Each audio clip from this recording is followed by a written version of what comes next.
Okay, before you watch this video, I just want to make a little disclaimer that obviously I do not hold any certificates to do with psychology or anything like that. I'm not a counsellor, not a psychiatrist. I'm simply someone who has had my own struggles with mental health and known a lot of people that have struggled with mental health, and I'm simply voicing some things that I have learnt along the way and have helped me understand things. And I'm trying to just express that to people in the hopes that as this information helped me, it may also help you some. If you are genuinely struggling or have feelings that you feel you cannot control, please do seek professional help.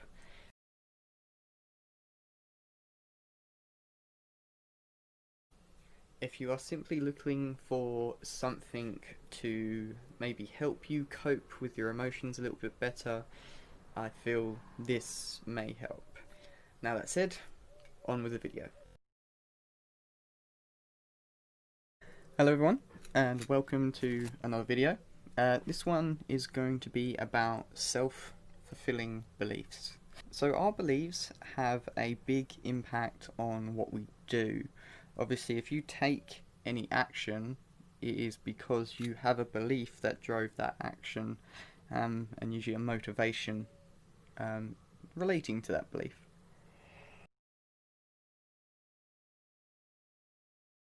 So it all starts with a belief. So let's say, now I'm talking mainly in limiting beliefs here, because obviously this works on any belief, but the good ones, it will help sort of you grow and empower yourself.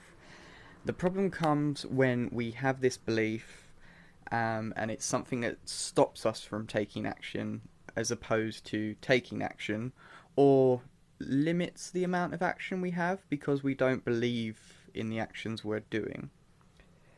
For example, I'll use a fitness related one because it's the one that I have to deal with a lot with people. Um, a lot of people that are very obese and have been for a very long time usually have a belief that they have tried everything or it doesn't work for them or they have some sort of condition that stops them from being able to lose weight. It doesn't matter what the belief is, but the point is they believe that it's not possible.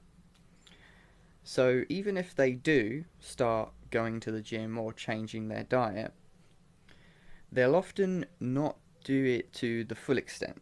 They'll not put in as much effort as they possibly could have, and sometimes this will result in a poor result from the actions. So, in this example, uh, I can't lose weight. I've tried countless times. I say, okay, let's try it then. They say, fine. They come in, they work out for a week or two, and they're like, well, look, I've gone up 3 pounds. See, it doesn't work. And that there, where you say see or I told you so, whenever you say that, you're reinforcing a belief that you already have. Not necessarily a bad thing, but it can be if it's affecting how much effort you put into something.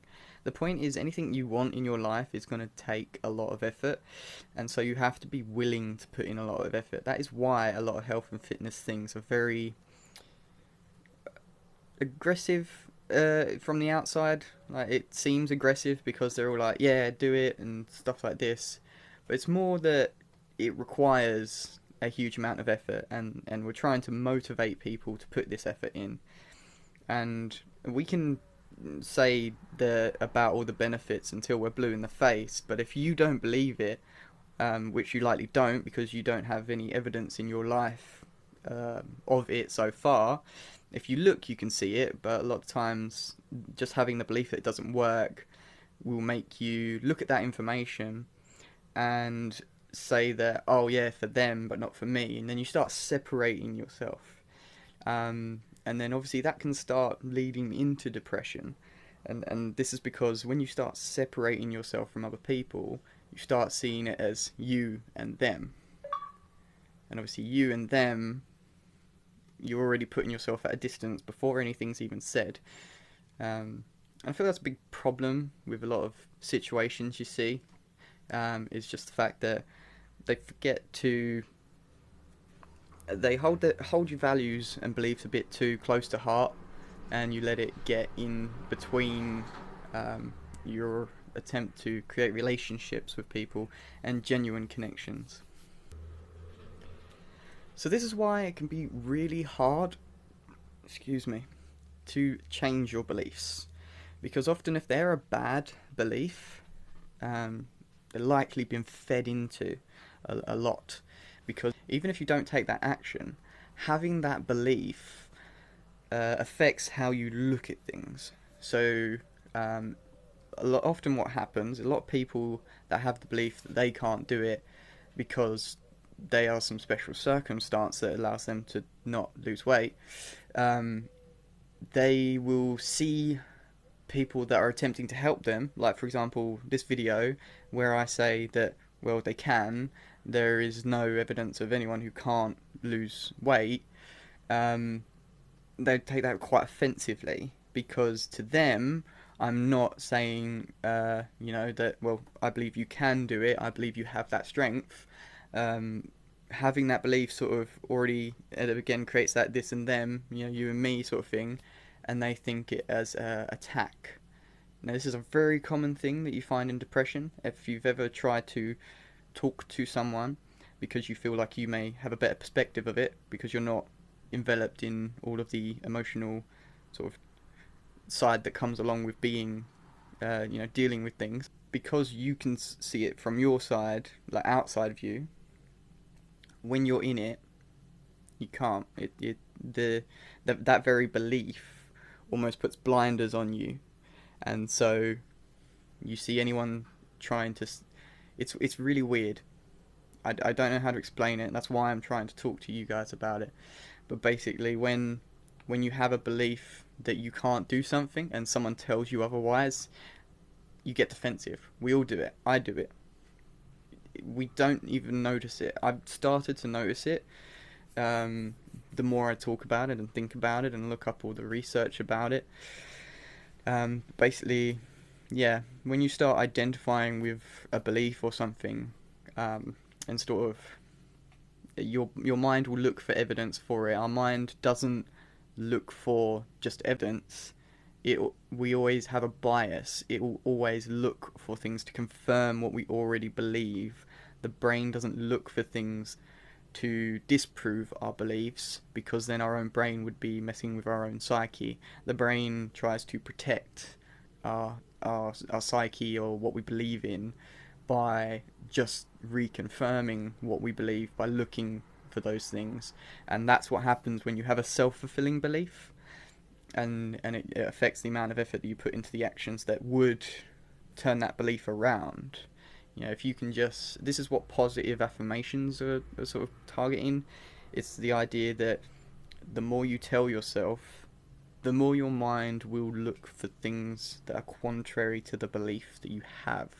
So if you, again, say that you feel like you can't lose weight because of reason, your mind will look for reasons to justify that. If you try and take positive affirmations and say every day, no, I believe I can lose weight because, and then you start thinking, you'll start gathering evidence towards that belief. And this is how you can start to change your beliefs, and why I believe everyone can. But don't get me wrong, it's not easy, because you literally have to act against your own beliefs to begin with before your brain can start finding the evidence to justify that other belief. A good way I try to avoid getting into negative, self-fulfilling beliefs is by always being willing to question my beliefs. It's my opinion that if you hold a belief, then you should be willing to question it, because if you feel it is so right, then it should pass any moral test. It should pass through scrutiny, because the best belief will be one that, fits to everything a little bit. Hopefully I've not just rambled too much and that makes a little bit of sense for you. Obviously I do want this conversation to continue. If you have any comments, please leave them below, and I hope you have a very good day. Thank you for watching.